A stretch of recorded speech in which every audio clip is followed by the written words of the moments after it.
How's it going, AND Camp? This is Justin Gibney, president of the AND Campaign, and this is another civic update where we are trying to raise civic literacy among Christians so that as we engage in society, we can do so in a more informed and effective manner. We have to understand the issues. We have to understand the political process so that we can go out and promote human flourishing and defend human dignity. It's all about advocating on behalf of our neighbors. That's why we should be engaging in politics. And I have a few things that I want to talk about today. The first one, again, is this federal shutdown. We are in the 33rd day of this shutdown. And I'm going to be honest with you folks, I don't see any end in sight.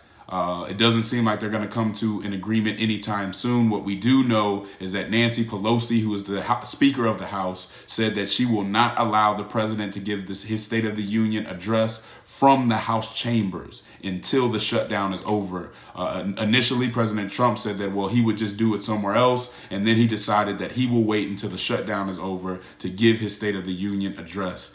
I don't know that anything is going to move, that anything is going to shake. Maybe until people's poll numbers start dropping and the people say that we're just disappointed in all of you and the poll numbers drop. Maybe that'll make them move and do something. I personally think that they should all be locked in the chamber until they come up with a solution to this problem, that they shouldn't be getting paid if the people aren't getting paid. But hey, what do I know? The other thing that I wanted to talk about was, and really is the primary subject of this civic update, is this week was the 46th anniversary of the landmark abortion case, Roe versus Wade.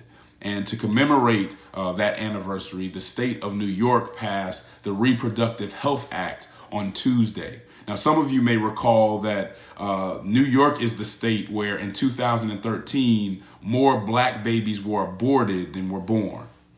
Yes, more black babies were aborted than were born in 2013. And now we see this state moving further and further on down the abortion spectrum.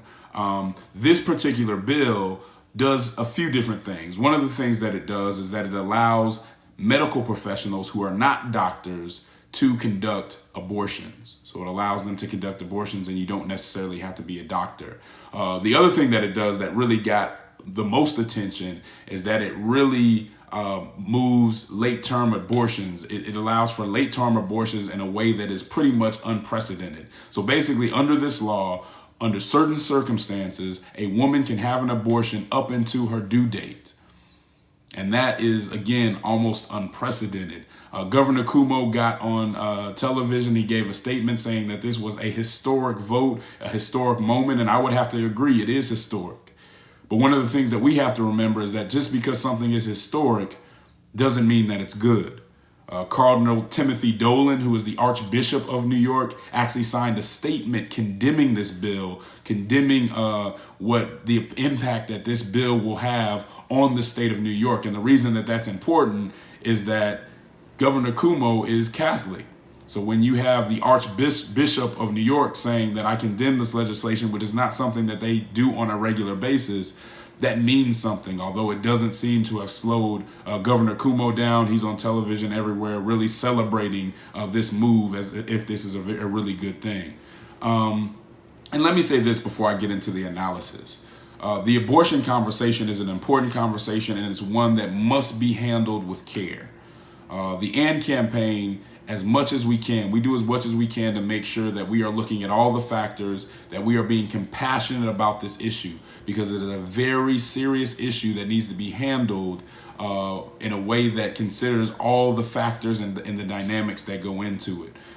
If you are a Christian and want to know how to deal with this in the best way possible, there's somebody who talks about this a lot better than I do, and that is a sister named Cicely Smith, who's out in Dallas, Texas. Cicely runs a pregnancy center in Dallas, and she deals with these issues all the time. And so she does an excellent job of speaking about abortion from a biblical worldview and being very compassionate about it, because she deals with the emotional issues and psychological issues that a lot of these women are facing that are in crisis situations. I would advise you to follow Cecily. She's a dope sister and does this really well. You can follow her, I know, on Twitter at Cecily R. Smith. And that is CESSILYERSMITH. Cicely R. Smith. Follow her if you want to learn more about this issue. I know she's taught me a lot, and so I would make that suggestion to you. Let me also say this. If you're the type of Christian who wants to come into this conversation and condemn women who have had abortions, shame women who are considering having an abortion, then I'm going to be honest with you, man. It's best that you kind of exit this conversation because it's not a constructive way to go about it. And the AND campaign is not about shaming women who've had abortions who are thinking about abortions. We love our sisters who are in crisis situations and are in us and have a sense of desperation that they feel like this may be their best option. We love them. In no way are they any less worthy or should they be treated in any different way than any of us. And especially for myself and my life history, I have no room to condemn anybody. And so that's not what the AND campaign does. What the AND campaign says is that we believe that God has something better for you, that God can always redeem, that he can always get you through a situation that it seems that you cannot get through. And so what we're saying to you is, instead of turning to abortion, turn to God and turn to a church and church family who can help you get through this. I may never know what that crisis situation feels like, but we just want our sisters to know that we love them. We want to make sure that men are more responsible when it comes to this conversation. And we want to make sure we're doing everything we can to relieve you within these crisis situations. That's what we're trying to support. We are not trying to condemn people through these circumstances. That's not how we're coming at it. And we think that people should have a whole life perspective, that it's not just about folks being born. It's about actually making sure people are okay and put in a decent position throughout their life. And so we want to make that very clear. But when we go back to this particular policy, when it comes from New York, the first thing we need to understand is that this is a very extreme policy. This might be one of the most extreme policies in the world. A lot of times when progressives talk about policy, especially when it comes to social issues, they point to Western Europe as the standard. Well, I'll tell you, this is way more extreme than almost any of the countries in Western Europe have. They don't have legislation that's this extreme. Most of those countries don't allow abortion after 20 weeks. This goes almost all the way up to the due date under certain circumstances. And so what we have to understand is that this is very extreme. There are only maybe 7 other countries, including North Korea, that have something this extreme. And so I would ask Christians who support this kind of policy or support politicians who push forward these kind of policies, where are you going to draw the line? I think one of the problems that modernist Christians have is that every time their ideological tribe or party moves the goalpost, they move with them.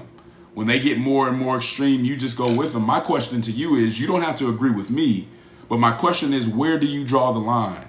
At what point is it too much? And if you continue to move with your ideological tribe and change every time they change, I question whether you know or have a principle in regard to this issue. Where will you draw the line? When is it too much? When have they gone too far? That's a question that has to be answered. And I would love to see a politician stand up. You have folks quoting Bible scripture, doing all this, but I haven't seen any Democrat politician who's nationally known stand up and say, this is too much, it's gone too far. The last issue I want to talk about is there's been some talk, especially on social media, now that a few candidates have announced that they want to run for president, and some of their supporters are kind of trying to shame people into not criticizing or critiquing them. And let me tell you something. The whole point of a primary, the whole point of having an election or having a race is so that the people can vet and critique the candidate. You cannot run for office, especially to be the president, and expect that you will not be critiqued. So trying to shame people into not critiquing or not being critical of any of the candidates is ridiculous. It does not make you racist. It does not make you sexist if you critique somebody honestly.